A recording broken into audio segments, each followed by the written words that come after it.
Good morning, everyone. Oh. Good morning, everyone. Cynthia Lujan here, Landmark Title, sitting here with my friend, Amy LaDow. Thank you for being here today. Thank you for coming and joining us on Marketing Matters. We, as you know, Sarah's not here. So Sarah, we miss you if you're there watching. And Amy was with us last week, if you joined us for our panel discussion. We needed just a little bit more of Amy this week. So we're here and we're so grateful. And I've known Amy for 25 years. Only about 25 years. We met when we were one. Yeah. Is that true? It's true. Yeah, Absolutely. it is true. So we've known each other for decades now. And what I love about Amy is whatever side of the business she's in, data is her jam. And her value add has always been, okay, here are the numbers, but what do we do with that now? So she's going to share with us a little bit about some market insight today, and also, all right, there's the numbers. Now what? What do we do? So I'm going to turn it over to Amy, and she's going to go through her presentation with you. So thank you so much for being here. Absolutely. Yay. All right, I'm going to do the high-tech thing where I'm just going to turn this laptop over to you. Here we go. Okay, so truly, I have been in your shoes, meaning you leave a seminar, you leave a presentation, you're like, okay, that's such great information, but how does that apply to my business? And how is it going to get me more business? So that's what we're here to do today. So I'm going to run through the slides. You are welcome to use any of this for any content. You can share it, you can post it, you can use it for listing presentations, for buyer consultations. I have had clients that have used my market reports in those scenarios, and they've actually been really successful on both sides. So all my sources are cited. So have at it, you guys. And so take a picture of this front, screenshot here of Amy's email address. And would you be willing to share the slides? Absolutely. With people? And I can answer any other questions too, whether it's within the presentation or afterwards or in a week, whenever you guys need those answered. So perfect. Thank you. All right. So slide number 1. So Phoenix home prices have risen modestly over this last year. We were down quite a bit from our peak in May 2022. However, look over to your right. So if you look over to the right of the screen, you'll see Maricopa County listing data as of yesterday. Look at that median list price. We are right back up over the height of where we were, over a year ago. So if you look at that right there, we're seeing that prices are popping right back up. We are not seeing as many seller concessions. So you need to be aware of that. I mean, ask for it if you don't have competition on it, of course, but be aware that there is a lot more competition out there. The snowbirds are here, and then we have our best ad of the year in the Phoenix Open in less than a month. And we have people here in shorts when others are snowed in across the country. So we're going to see a lot more activity. So last week, there were 567 homes sold in Maricopa County. 58% of those were financed with a conventional loan or FHA in there. So there is a lot of cash still in our market. And I will get to where's that cash coming from. Okay, so purchasing power. I'm sure you have had clients that have said, I'm waiting for the market to crash. I'm waiting for prices to soften. So right here is a snapshot of what our cadre of homeowners looks like. So you have the mortgage credit origination score that is up over 760 across the board. So when you see that rising, you have more wealth in Arizona specifically than we've seen in decades. So if you pan down a little bit, you'll see over on the left corner how our rates affect our purchasing power. So those of us that haven't bought a home in a bit may not be paying attention to those rates. Right now, as of this morning, conventional is between 6 and 7, like mid 6 to high 6s in our purchasing power. FHA is right at a mid 6. So the end of last quarter, we were in the 8s, you guys. So when you have clients that are saying, well, I can't afford it. So if you look at that median home price, right, between 500 and 750 right there, you'll see their purchasing power has actually gone up a little bit. So you might want to reach back out to those buyers that got disgusted by the market and by their choices, as we see the listings starting to climb a bit and the interest rates coming down. We also have a lot more options out there in the lending world that we did not have last quarter. So make sure that you're reaching out to your lender partners in order to find out what's going on. Okay, the fun, you guys. Maricopa County. So Maricopa County, our labor force is so strong. I mean, they were predicting that we would have a huge drop in unemployment would go up. Our employment numbers would come way down. If you look at this from June all the way to November of last year, all green, all up, all up. Our unemployment rate is below the national average. The median in that unemployment rate would be 100, just so you know, that would be the national average. And we're below that across the board. Retail sales, I don't know what was going on in September of last year, but we popped up 12% year over year. That is insane. That is a lot of money and a lot of money spent in our local economy. It did go down a little in October, but popped right back up in November.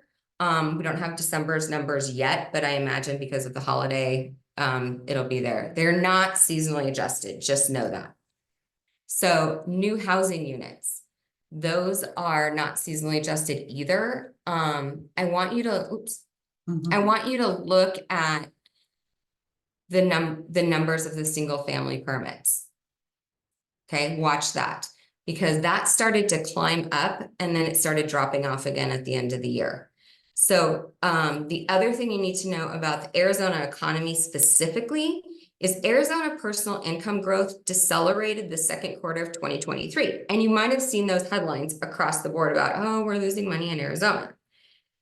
It decelerated less than a percentage point. Okay, then it went right back up. I mean, I'm sorry, it decelerated down from 7.3. So that huge drop was from 7.3 to 6.6. So not anything to write home about, although it made the headlines. We outpaced the US at 4.8% and outpaced the inflation rate of 5.8 in Arizona. Now, our inflation's come down a little bit in Arizona. We're right at the US inflationary point right now. But when you see those numbers, be aware, we are outpacing inflation and income growth. We are outpacing when it comes to the rest of the US, and there's more jobs that are coming. So make sure that you know when you see those headlines, you're able to have the real data that can talk about where Arizona is specifically. One of my favorite things that you talk about, Amy, is, you do so many reports for, outside of Arizona. And Arizona is always the most interesting. Okay, so to Cynthia's point, I do 9 different market reports. 2 of those are in Arizona. 4 of those are in Texas. So then I've also got Oklahoma, Kansas City, and Louisiana. So for Arizona and for Texas, I've got all kinds of information. It's awesome. Arizona, I actually have to edit down all the good news, and that's one of my pages. Texas, I can find, it's a massive state, and they're still growing. So I can find plenty of information there. For Oklahoma, Louisiana, and Kansas City, they're affordable. I mean, that's my biggest headline there. There's not a lot of growth there. There's not a lot of economic stimulation when it comes to development. Their wages aren't growing the way we are. So yeah, it's Arizona. This is honestly the place to be. So in that, there's your personal income growth. So the last slide was where we've been. This is the projections. And this is from University of Arizona, the Eller School of Business. So the Economic and Business Research Center is underneath that flag. So this is where I'm getting this information. These are their projections all the way through 2026. So look at that personal income. We keep climbing, okay? Retail sales, we keep chugging up. Employment, we go down a little bit because of population growth and because we hit a really nice median income right there.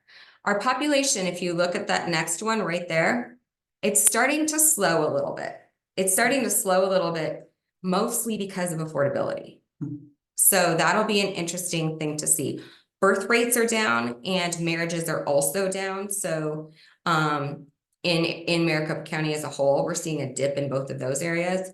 But if you look at the numbers, we're still ahead.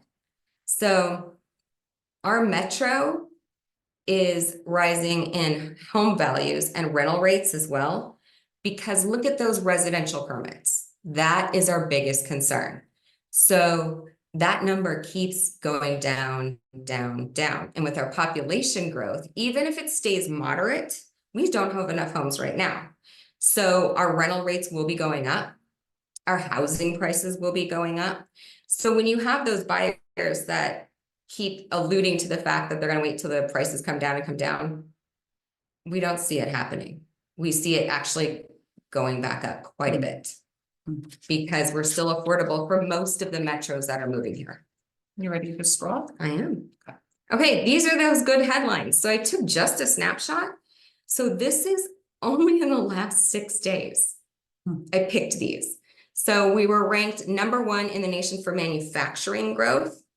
Those are good, high-paying jobs. Those aren't the service industry jobs that we saw from decades past. These are tech jobs. We see Microsoft Technology landed 162 million.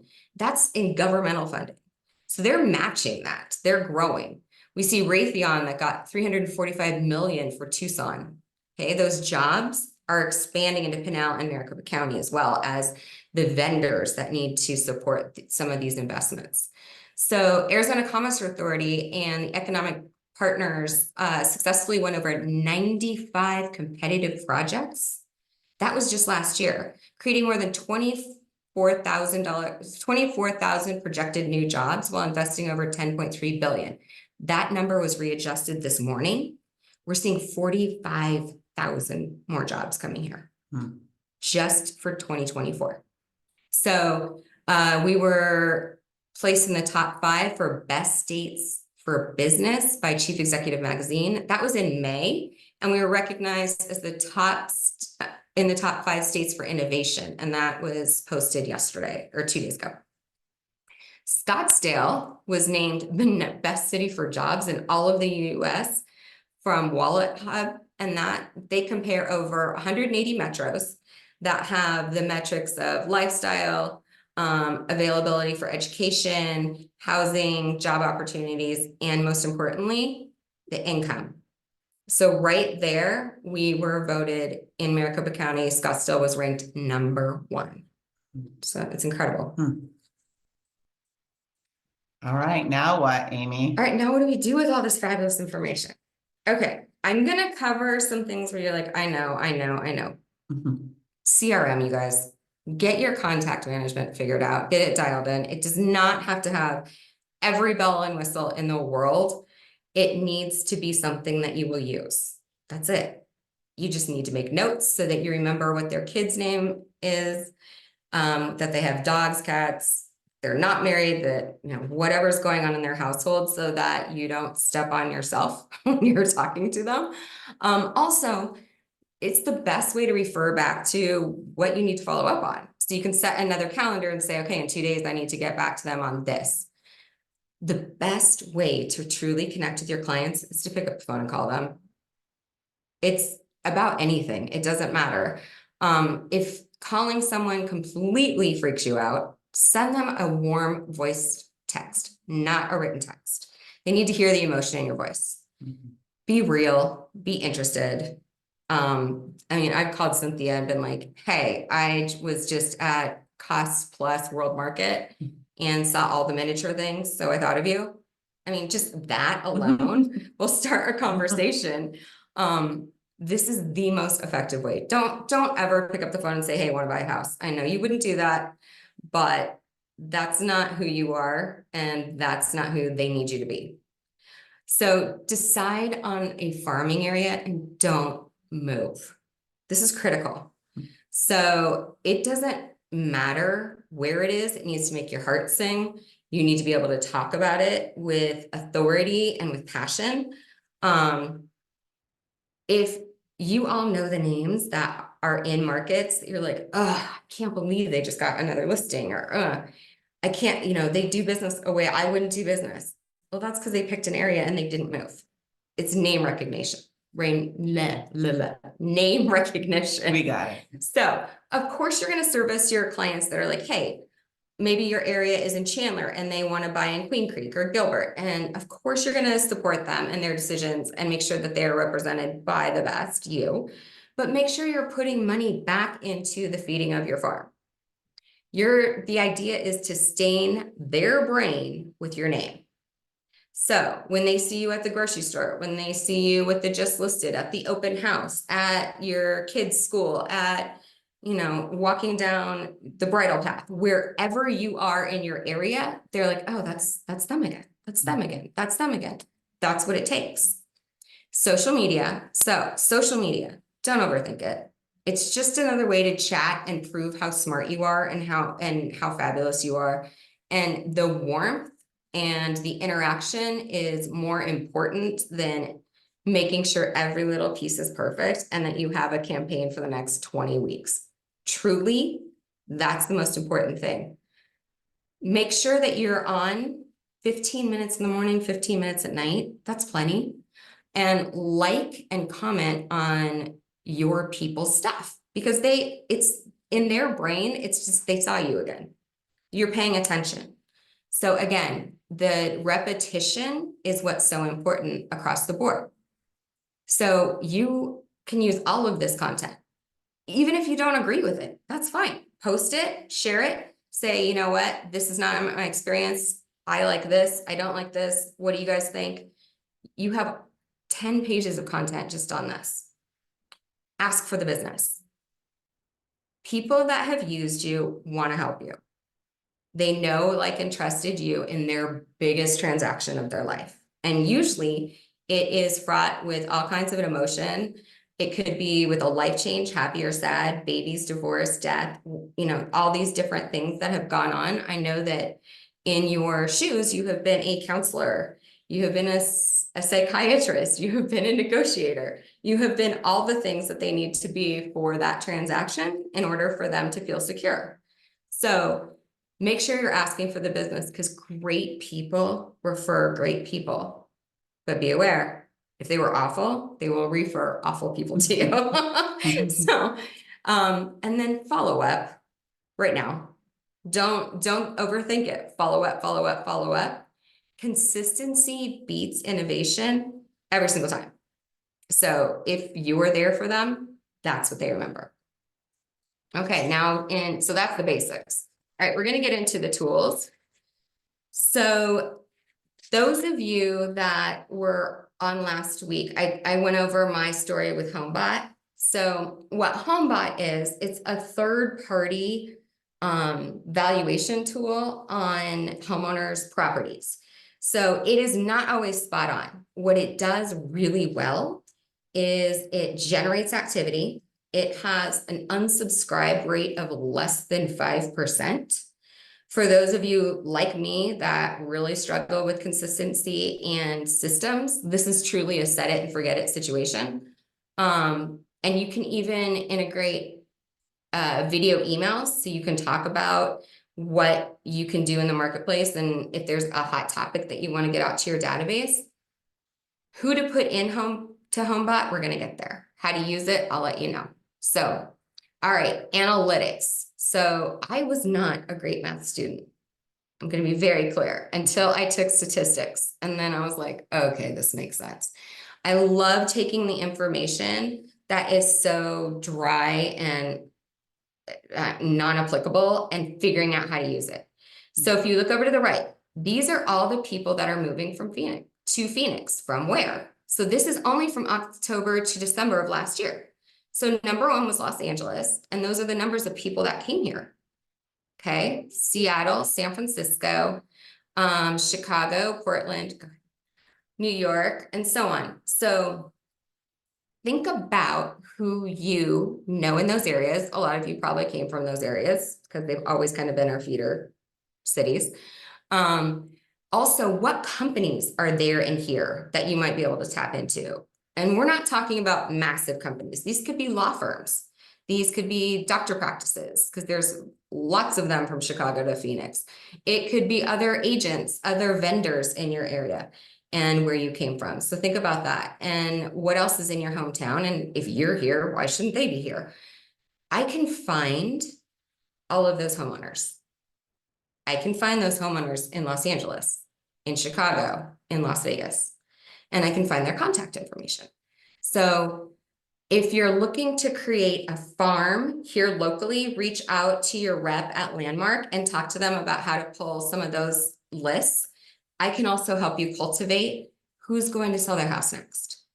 So if we're taking all of this and we could target down your market, then you get a listing, there's a couple different ways to use that information.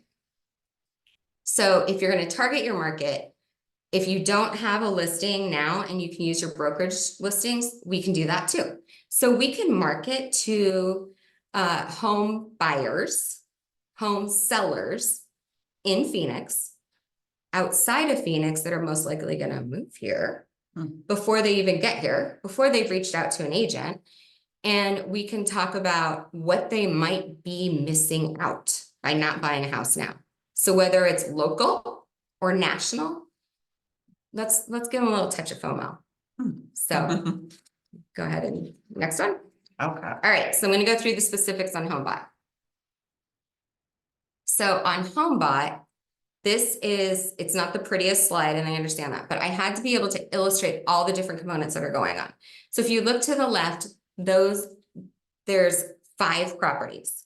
So you can have multiple properties on one report. What HomeBot does is it sends an email to your client base twice a month.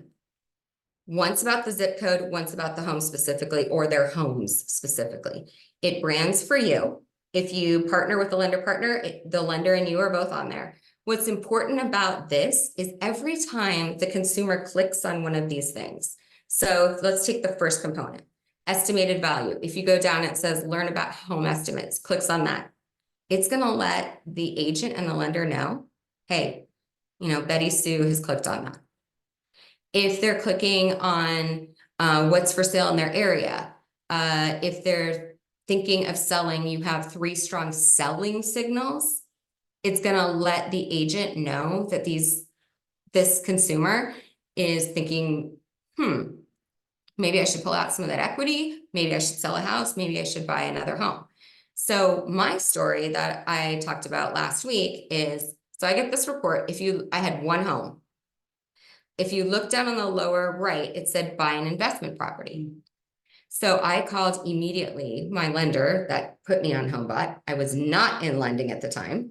And I said, do I have to sell my house? What's going on? Do I have to refi? He said, no, actually, given all of your information from your first refi, that's what you can qualify for. And I said, someone's going to lend me that amount of money. And he said, absolutely. No, this was 3 years ago. So I called him and I bought my first investment property. So when I bought that property, all I did was I did a traditional investment loan, okay?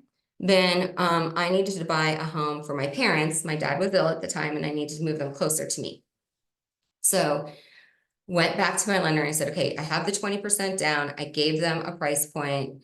They found a house. And he said, oh, well, if it's for your parents, you only have to put 5% down.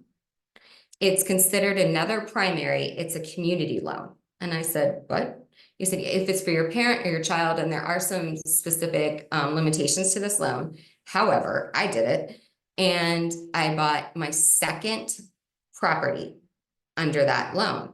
So when he said you only have to put 5% down, I said, really? Because there were a couple other houses that I saw. So I ended up buying 3 houses at that point within 18 months.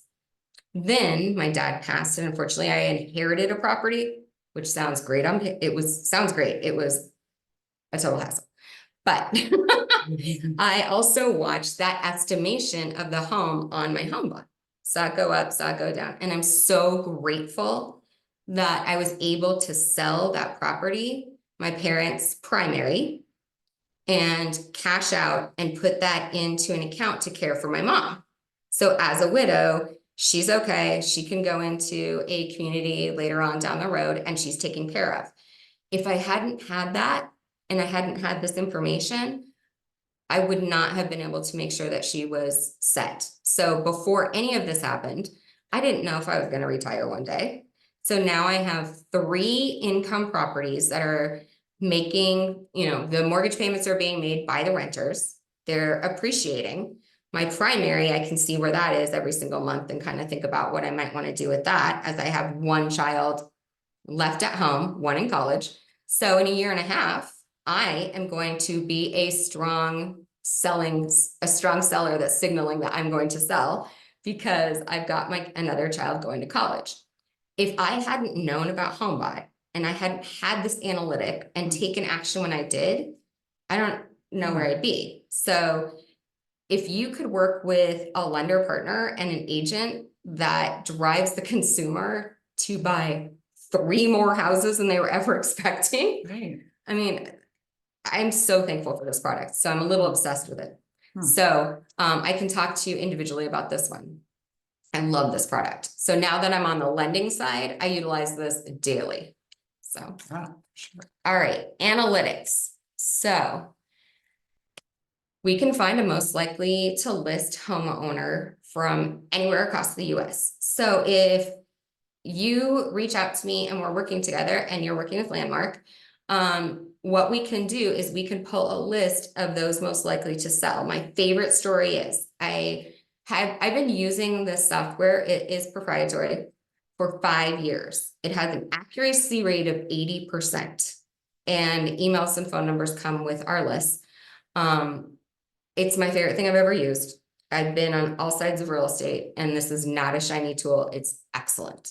So what my favorite story, how I've utilized this is I had a client when I was not in lending, and I called her and I said, hey, I have this idea and it might be a little messy, but I think that I can find homeowners in Silicon Valley that are most likely going to move here. And she said, okay. So this is when Google and Facebook said, you can work from anywhere. We don't care. You can still work for us. So I was like, So what I did is I went into our software and I pulled homes that had at least $1.5 million in equity that were most likely going to sell. How do I know that? They have to hit 100 different data points in order for that. So that's equity, that's time in the home, that's change of life. It's what they're looking at online, what they've paid off, what they've bought, all the secret sauces in there. So I sent her that list and she was able to cultivate a seller in Silicon Valley. She kicked it over to an agent, got a 50% referral fee because all he did is basically show up for listing. Then, now this was a couple years ago, so let's keep that in mind. The buyers came to Phoenix. They bought 2 homes because money was so cheap, both over $1 million. Lender was happy, agent was thrilled. So that's one of my favorite stories about that. But think of all the ways you can use this. So we already talked about who the feeder states are. So let's say you had a listing here and you wanted to reach out to these different cities across the US. You could absolutely put something cheeky like 5 minutes from Trader Joe's and there's parking. We have a Nordstrom's too. Whatever. So you can talk about Orange County if they're not right on the coast, and you'll get a map of where everyone is, and the Inland Empire and in from San Diego. If they don't have a beach house, Their lifestyle is very, very similar to ours, with a lot less traffic and a lot less hassle. So think about the ways you can use that. And if you're going towards the Midwest, okay, we are all bundled up in the last 2 weeks because it's been 50 degrees. It's minus whatever there. So, I mean, I'm cold if it's under 80. So think about the ways that you can use your marketing brain and have a little fun with it. You can also target your farm. So you call Landmark Title, you talk to your rep, you say, okay, I love this area. So you decide what area it is, you get your list from Landmark Title, and I can run it and see who's most likely going to sell in that area. So you can target your efforts, your marketing dollars, and your time to the people that are most likely going to use you. And you'll know who to pay more attention to in that area. And you can customize your marketing to them directly, whether it's email or paper or texting. So if you don't have a CRM, or if you are going to load any of this information into your CRM, make sure you have an unsubscribed button so that you don't get in trouble for canned spam. I was in compliance for a decade, so I can kind of help you with some of that stuff. Always talk to your broker. But if you have the unsubscribe, then the consumer has the option to say, no, thank you. So you can also, of course, use these lists to brag about the lifestyle, the solds, the area information, all the wonderful things that you do. So create a campaign. Think about how you would use this information, and reach out to all those different groups, or even your database that you currently have. We can do that too. Now, if you don't have a farm area and you don't even know where to start, this list, if it is your consumer list that you already have, if it's a target area that you want to target, either in-state or out-of-state, wherever, drop those into HomeBot. I mean, holy moly, you guys, that if you had a list of most likely to sell, then you were sending them information about the value and the power that they can use in their home to untap it, to buy another house, to sell, to relocate, to rent out their house and buy another one. All of that information is in HomeBot, and you could drop those most likely to sells in there. That is invaluable information. And when they're activated, you get notified. So that's the other one. All right. The last one, we're going to use a little bit of FOMO. Okay.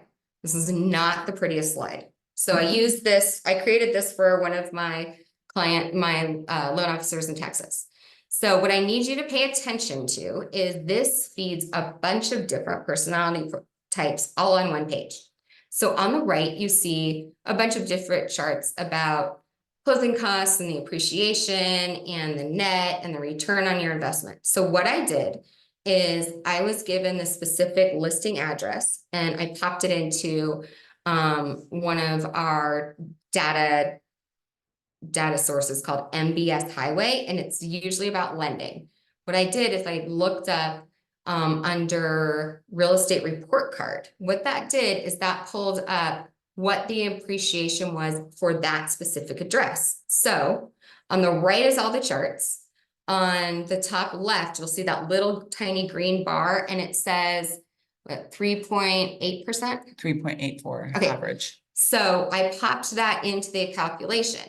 So we have the historic appreciation, we have the actual the forecast appreciation. So I put that into all the charts. Then look at that list price, $8.99. So this is where the FOMO comes in. Because of that appreciation point per year for that address, I could put in there, after 5 years of forecasted appreciation, this home purchased for $8.99, which is full list, right, would be valued at $1,085,000.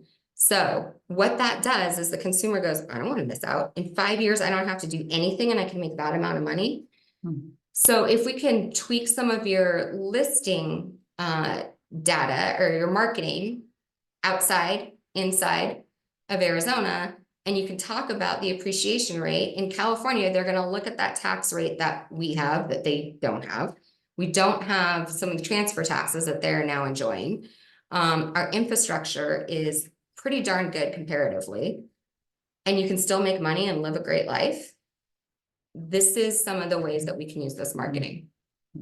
So Brilliant. that's it. That's what I got for you today. Oh, last one. I'm sorry, last one. Oh. Okay. This is my favorite loan right now. Don't have, so as we've already covered, I have no cash left after buying houses. So this loan is amazing. You do have to have 20% down.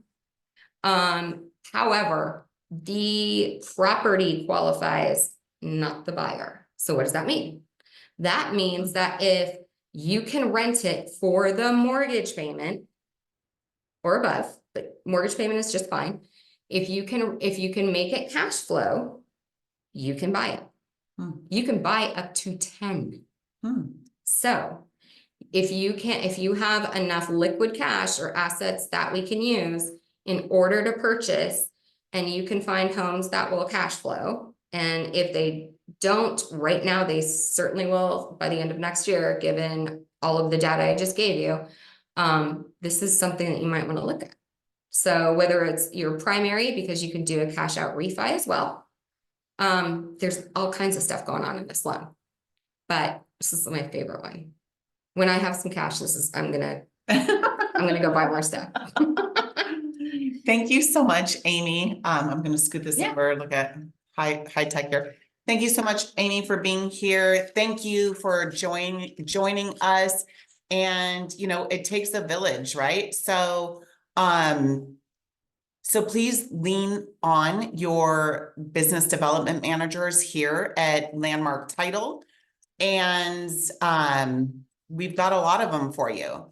So, Amy today talked a lot about, farming and reaching out to your database and using this incredible data that she shared with us and that we share with you on a monthly basis as well to actually reach out. So reach out to your business development management team here at Landmark Title, and we will help you out. Thank you very, very much for joining us today.